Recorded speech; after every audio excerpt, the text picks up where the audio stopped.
Halo guys, selamat datang di Jawara Movie Review. Kali ini kita akan membahas film Shang-Chi and the Legend of the Ten Rings. Film yang rilis tahun 2021 ini menceritakan tentang petualangan tokoh utama bernama Shang-Chi yang diperankan oleh Simu Liu, kekasihnya Katie yang diperankan oleh Awkwafina, dan sang adik bernama Xialing yang diperankan oleh Meng Erzang, untuk menuju ke desa Talo, yakni tempat asal-usul keluarga mereka, yang mana bertempat di dimensi lain. Legenda 10 cincin telah diceritakan selama ribuan tahun dalam setiap generasi, dan ceritanya akan selalu berkembang dan berbeda, tapi di pusatnya selalu ada satu orang pria. Ada yang bilang dia menemukan cincin itu dari dalam kawah dan mencurinya dari makam.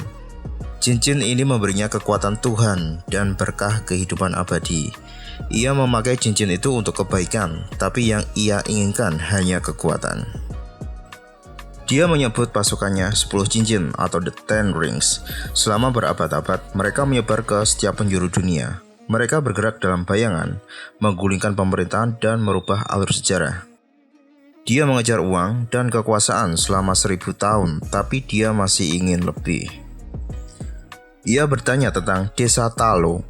Desa Talo ini adalah desa yang tersembunyi dengan hewan mistis dan sihir kuno, di mana warganya berlatih seni bela diri dari para dewa. Pria ingin menemukan desa itu dan menyuruh anak buahnya mencari dan mengintai di mana letak desa tersebut. Pria itu tidak sabar dan ingin pergi sekarang mencari tahu keberadaannya sendiri. Ketika di perjalanan, tak disangka hutannya pun nampak aneh dan menutupi jalan mobil. Mobil pun terjun ke jurang, tapi pria tersebut bisa menyelamatkan dirinya dengan lompat keluar dari mobil. Saat itulah pria bercincin 10 itu datang ke pintu menuju desa Talo, dan bertemulah ia dengan wanita cantik yang berada di desa Talo tersebut. Wanita dari desa Talo ini ingin menguji kehebatan pria bercincin 10 itu dengan melakukan beberapa pertarungan yang sangat sengit dan saling kuat satu sama lain. Akhirnya si pria itu pun kalah di tangan wanita Talo ini. Tetapi tidak disangka dari pertemuan itu mereka bisa saling cinta satu sama lain dan akhirnya mereka menikah, kemudian memiliki seorang anak. Sampai akhirnya anaknya lahir dan diberi nama Shang-Chi. Ibunya pun bercerita tentang bagaimana cara kerja 10 cincin itu. Jika ia ingin memiliki 10 cincin yang dipakai oleh ayahnya, Shang-Chi harus bisa menjadi kuat dan mampu membela diri untuk mewarisi kekuatan dari ayahnya itu. Di sela percakapannya, Shang-Chi diberi kalung giok yang berwarna hijau. Beranjak dari cerita kecilnya, kini Shang-Chi sudah mulai dewasa dan ia bekerja di salah satu hotel dan kini ia pun memiliki pacar di tempat kerjanya itu. Ketika hidup di Amerika, Shang-Chi pun berubah namanya menjadi Shaun demi menyembunyikan identitasnya. Berangkatlah Shang-Chi dengan pacarnya naik bis. Di dalam bis, Shang-Chi sedang asik mengobrol dengan pacarnya, namun ada pria yang tidak dikenal mendekatinya dan ingin mengambil liontin yang dipakai Shang-Chi dengan kata-kata yang mengancam. Shang-Chi bingung dengan apa yang dimaksudkannya. Mau dirampas dengan cara kekerasan, Shang-Chi pun menghadangnya. Mulai mundur dari pria yang tak dikenalnya, ternyata ada 2 orang lagi yang memegang Shang-Chi demi mendapatkan liontinnya. Mulailah Shang-Chi mengeluarkan pukulannya dan ceweknya pun terheran-heran karena baru pertama kali melihat Shang-Chi memukul dengan sekeras itu. Mulailah pertarungan di dalam bis. Tanpa disadari, ada pria yang berjenggot melakukan live sosmed karena kagum dengan kehebatan Shaun atau Shang-Chi. Shang-Chi mengalahkan 5 orang. Datanglah 1 orang lagi yang tinggi besar dan tangannya berupa senjata. Kericuan terjadi di dalam bis karena remnya dipotong oleh si pria itu. Bis mulai tidak stabil dan sopir mulai pingsan karena terbentur kepalanya. Pacar Shang-Chi mulai mengambil alih kemudi bis itu dengan segala cara untuk membawa pulang penumpang dengan selamat. Shang-Chi masih bertarung hingga keluar dan melewati atap bis. Kini musuhnya sekarang kembali menjadi berenam. Semua penumpang disuruh ke depan karena bisnya akan patah. Pria itu bilang kepada Shang-Chi, "Kau dan adikmu harus mendapat ganjarannya."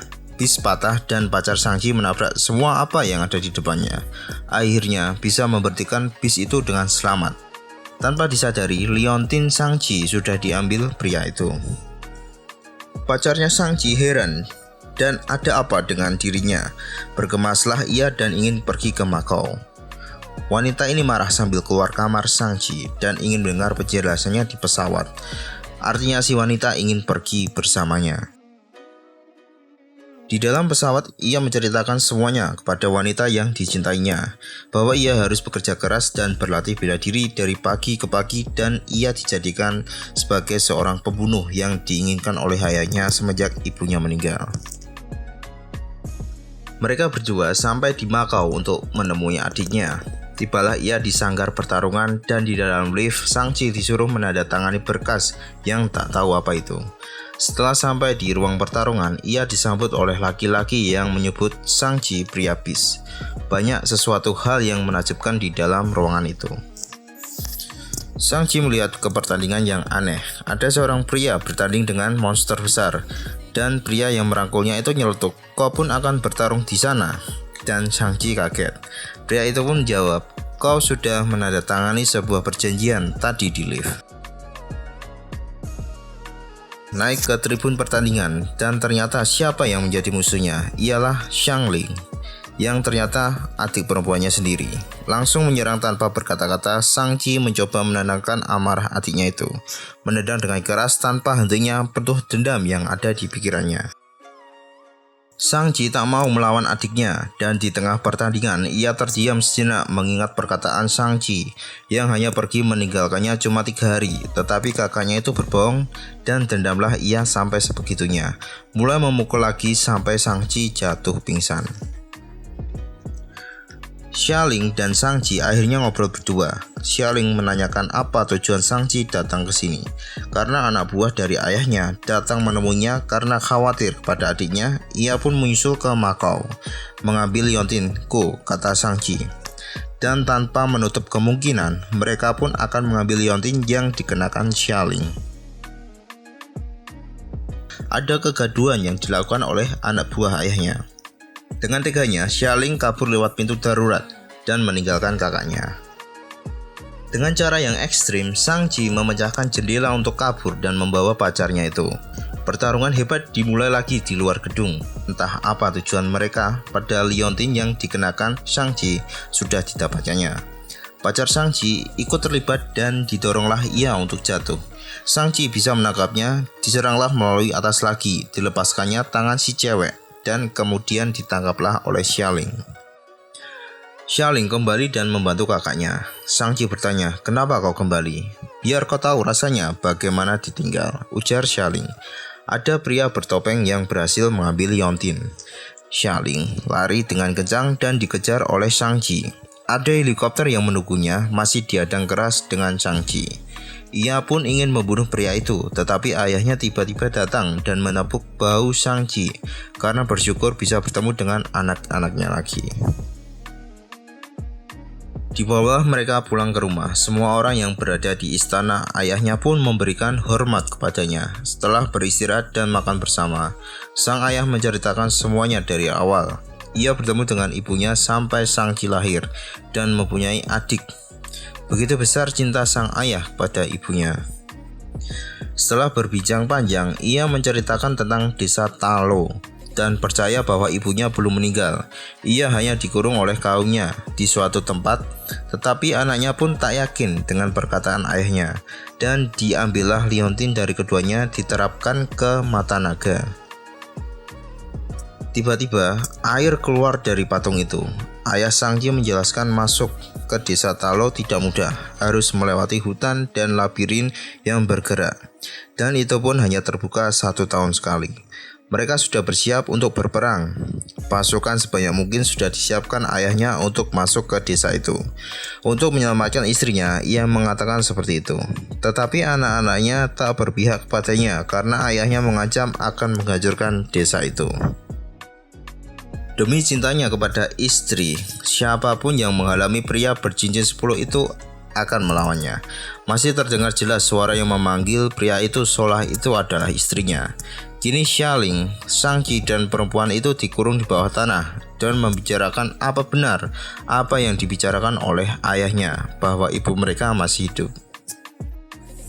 Di tengah perbincangan itu, ada suara aneh yang mengetuk-ketuk tanah. Mereka bergegas menemui pria itu yang dikurung di bawah. Tak lama mereka berbincang, tiba-tiba ada makhluk aneh yang keluar dan mendekati pria itu. Morris, binatang yang tanpa wajah. Binatang itu adalah salah satu bukti adanya keberadaan desa Talo. Morris meyakinkan mereka bahwa mereka bisa pergi sekarang untuk menuju desa Talo tanpa menunggu labirin itu terbuka. Xialing mulai aksinya dengan menjebol kunci dan mengambil salah satu mobil yang ada di garasi ayahnya. Terlihatlah oleh CCTV, anak buahnya pun mengejar.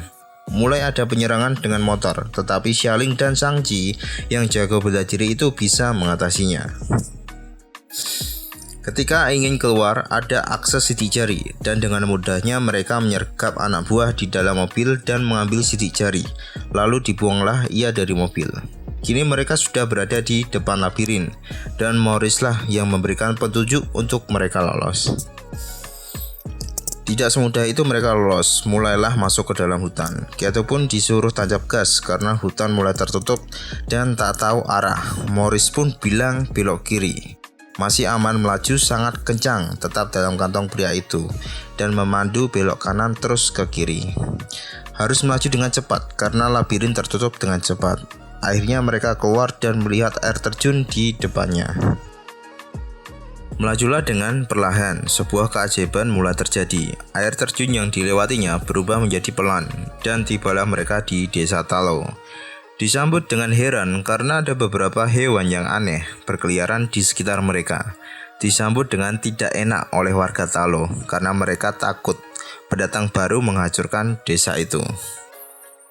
Ketika Xialing dan Shang-Chi ingin diserang, ada bibi mereka, yakni saudara ibunya bernama Nan, menghampiri mereka dan izin ingin memasukkan mereka ke desa Talo. Morris pun keluar mobil dan mengenali Nan ini. Berkelilinglah Xialing dan Shang-Chi ke desa yang asri, damai dan tenang ini. Mereka bilang ke bibi Nan bahwa ayahnya akan datang untuk membebaskan ibunya yang dikurung di suatu tempat di desa Talo. Nan menjelaskan bahwa yang memanggil ayahnya itu adalah sebuah makhluk yang jahat yang menyamarkan suara seperti ibunya. Katie yang awalnya hanya ingin membantu nenek-nenek tua itu, tetapi malah disuruh untuk memanah. Ia pun sangat terheran dan kaget dengan wajahnya yang lucu itu. Setelah menemui mendiang ibunya, Shang-Chi dan Xialing diberikan baju kebangsaan Talo.